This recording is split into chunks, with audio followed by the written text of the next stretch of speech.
Chapter 5 of microbiology discusses that of eukaryotic cells, and in particular eukaryotic microorganisms that cause diseases in humans.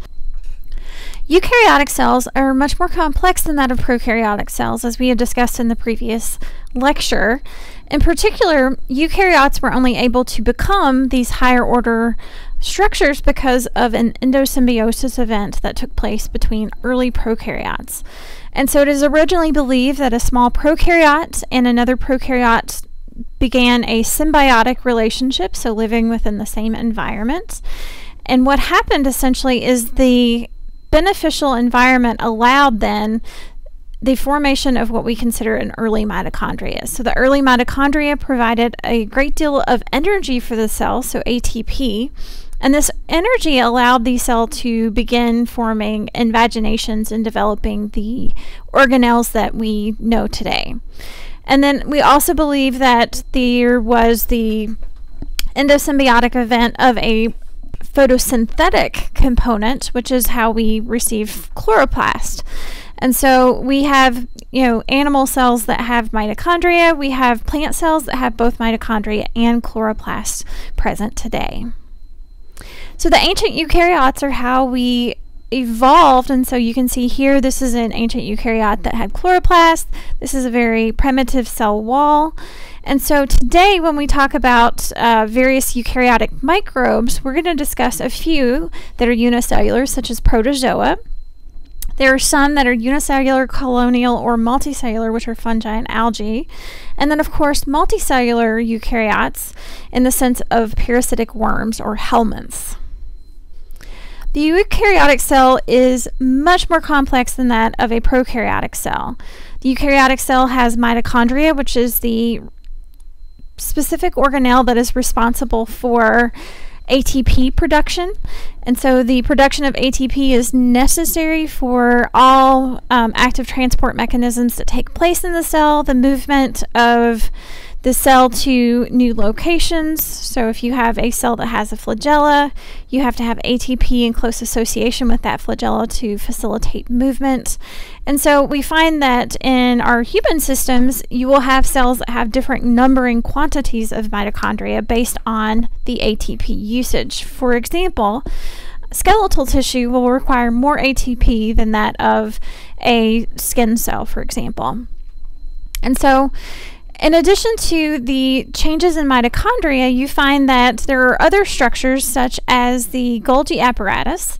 The Golgi apparatus is that specific structure necessary for transporting molecules from the nucleus through to the cell surface, so proteins and things that are necessary for physiological function. You also have a series of filaments and actin filaments. So you have actin filaments, microtubules, and intermediate filaments that create a structural complex within the cytoplasm of the cell. Eukaryotic cells have a lysosome.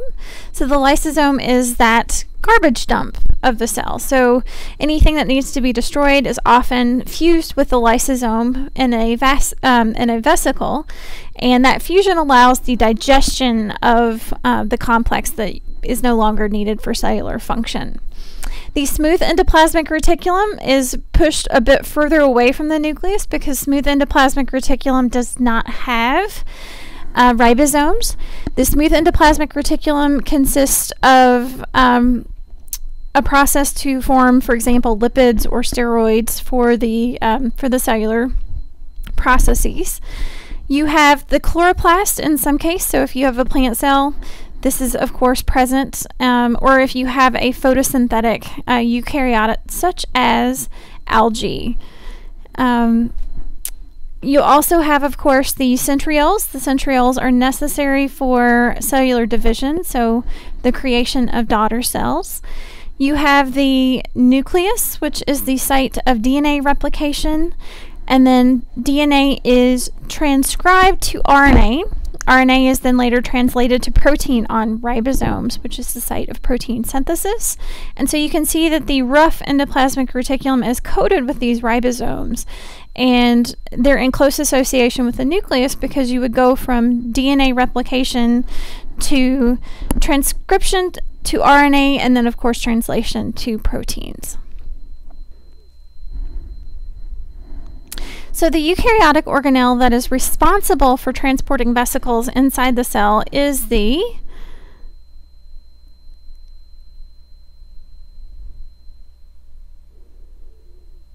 Golgi apparatus. So the overall survey of eukaryotes, beginning with fungi, so we see fungi, prototypical fungi are that of mushrooms. Algae, so algal formations. If you've ever had an aquarium, there's often a bit of algae buildup on the edges of an aquarium. We will discuss protozoa. In particular, we'll expand our discussion of protozoa to discuss things like toxoplasma, which can cause miscarriages in pregnant women. And then parasitic worms. Here are a few examples of parasitic worms that we'll be covering. So when we think about fungi, fungi are a very, very large kingdom. We have a variety of fungi. We have those that are macroscopic, meaning large, meaning mushrooms, puffballs, versus microscopic fungi such as molds and yeast. Essentially, most fungi are unicellular or colonial. Few do have cellular specialization. So if you see a bit of growth on your plate, it is likely that is a variety of fungi shown present. So microscopic fungi, when we think of those, we think of yeast. So yeast is a ovoid shape. It does asexual reproduction. Yeast is very, very important for food microbiology. It is how we receive beer, we create bread, those sorts of things. So they're highly important. Fungal infections that we are most commonly associated with, they're all considered mycoses, but this is athlete's foot. So athlete's foot is a common fungal infection that people will pick up from going to the shower without, wearing, their flip-flops. So fungal organization, yeast, they tend to do asexual reproduction through budding. You can see the image of the yeast cell budding off here.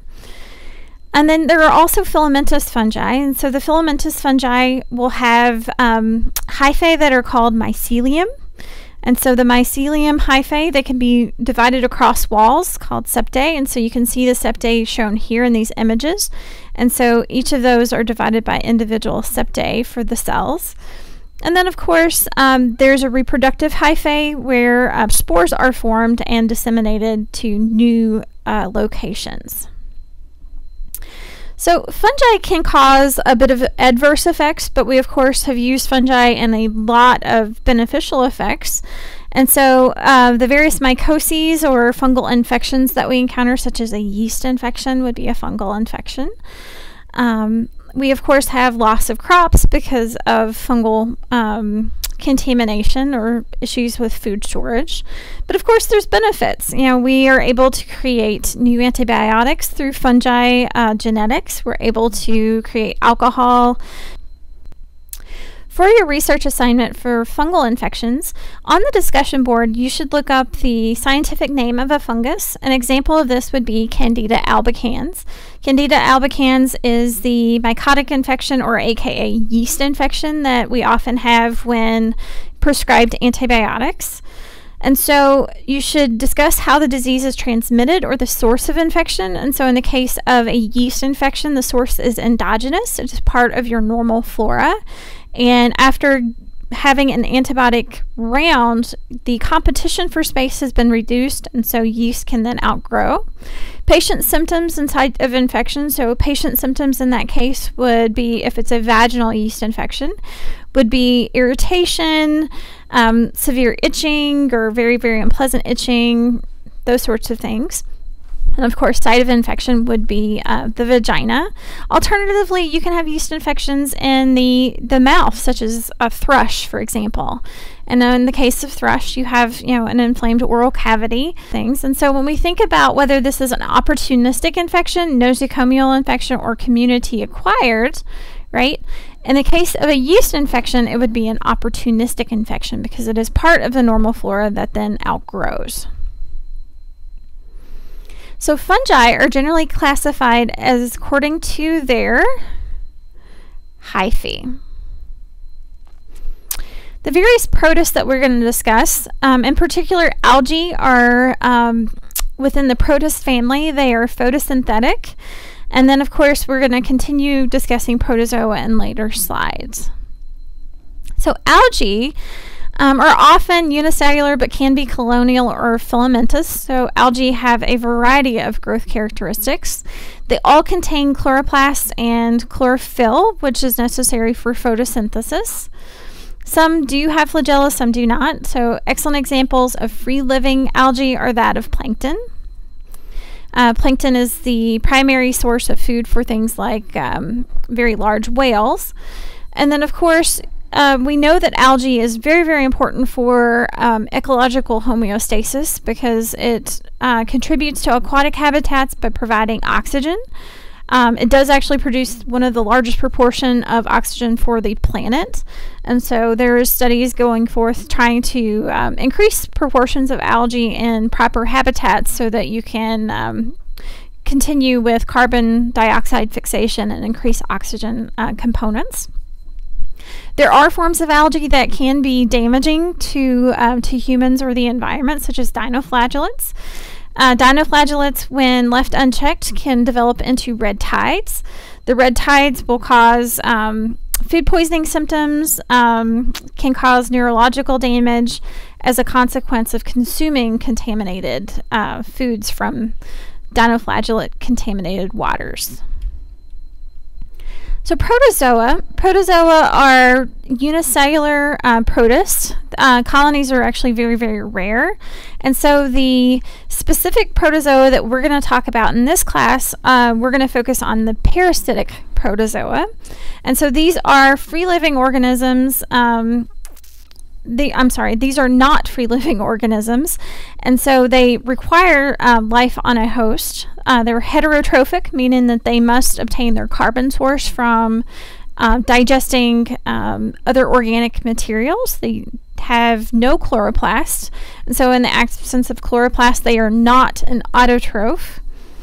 And so they feed specifically by engulfing other organic matter. And so protozoa have various locomotive structures such as flagella, cilia, or pseudopods. They live in two stages. The trophozoite stage is the free-living stage shown here at the top. And so the free-living stage is often very motile movement, continuing active metabolic processes. However, you see here the beginning of an encystment. So the cyst stage is the dormant stage of the protozoa. And so I want you to consider this life cycle, and I want you to reflect back on Clostridium species or Bacillus species of bacteria for prokaryotes. So in that regard, if we think of free-living stages, the free-living stage of a Bacillus bacteria was the vegetative cell. The cyst-type stage of the Bacillus bacteria in that life cycle is the endospore. So protozoa have a bit of similarities in that regard to those life cycles, in the sense that there is that actively metabolic stage, and then there is the encystment stage, which is, of course, the formation of the cyst. These microbes do reproduce, and they can sexually reproduce by the process of conjugation. What does that remind you of? It is the same word as used for bacterial conjugation, which is performed using pili to transfer plasmids from a gram-negative bacteria to another F- gram-negative. So additional protozoan pathogens are that of infective amoebas. So Entamoeba histolytica causes amoebic dysentery worldwide. And so amoebic dysentery is the digestion of cysts through food and water that come into the body and then, of course, mature into mature trophozoites. So it moves from the cyst to the trophozoite stage, and then, of course, develops into additional cysts that can later be transmitted to others. And so contaminated food and water sources are the biggest concern for Entamoeba histolytica, and it is due to poor sanitation. So which of the following description is true of both algae and protozoa? So both algae and protozoa, well, they're not heterotrophs. They're not always unicellular, but they both contain a mitochondria.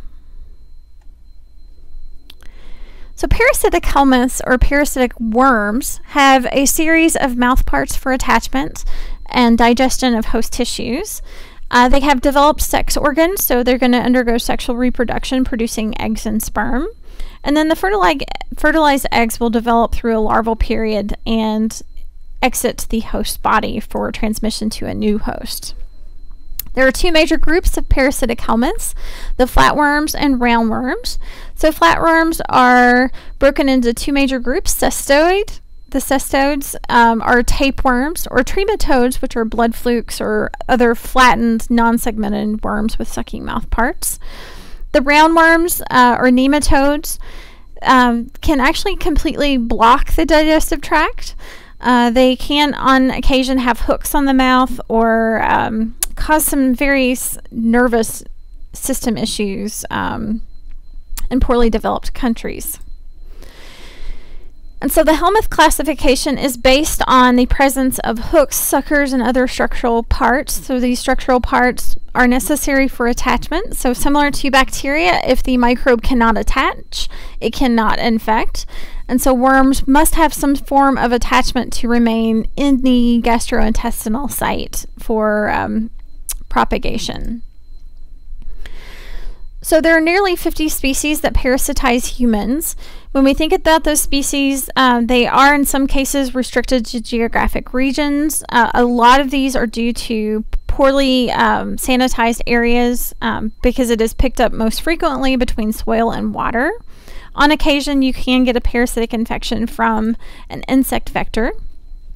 And so parasitic flatworms, trematodes, or blood flukes, these cause the disease trematodasis. Nearly 56 million people are infected with these worldwide. And so the typical infectious cycle of a trematodasis is actually because of contamination in the waters and the contaminated seafood. So these are going to be more prevalent in areas with a high seafood diet, such as Southeast Asia and South America.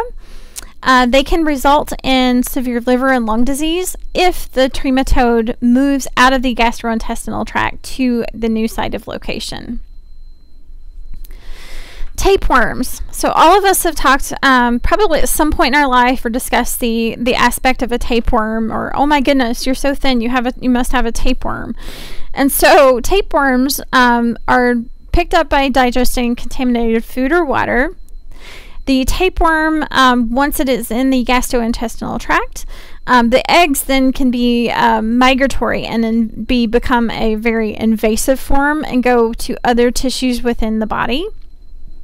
And so the larvae in particular, however, are retained in the intestines and cause a specific intestinal infection.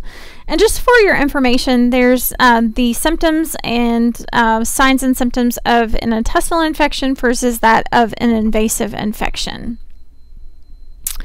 Roundworms are called Eukaryote. It is a specific roundworm infection that we'll be discussing in class, and what I find of most interest is the fact that there are very few symptoms, and so you don't actually have symptoms until you have a complete and heavy severe worm burden. And so the worm burden shown here, so you can see some cross sections where they have completely created a blockage in the intestine. And so it's only when you're heavily infected that you realize that you even had a roundworm infection in the first place. So nematodes are continued with hookworms. So hookworms have a hook-like mouse part. They do typically enter through the skin, so walking barefoot on contaminated soil. Once they are in the skin, they go into the gastrointestinal tract. They develop into, they actually create their eggs. The eggs then can be disseminated and pass through the feces and transmitted to additional people after they get to the larval stage. This is actually a really big deal. The World Health Organization estimates that we have about 740 million people worldwide that have worm infections, so it's quite alarming.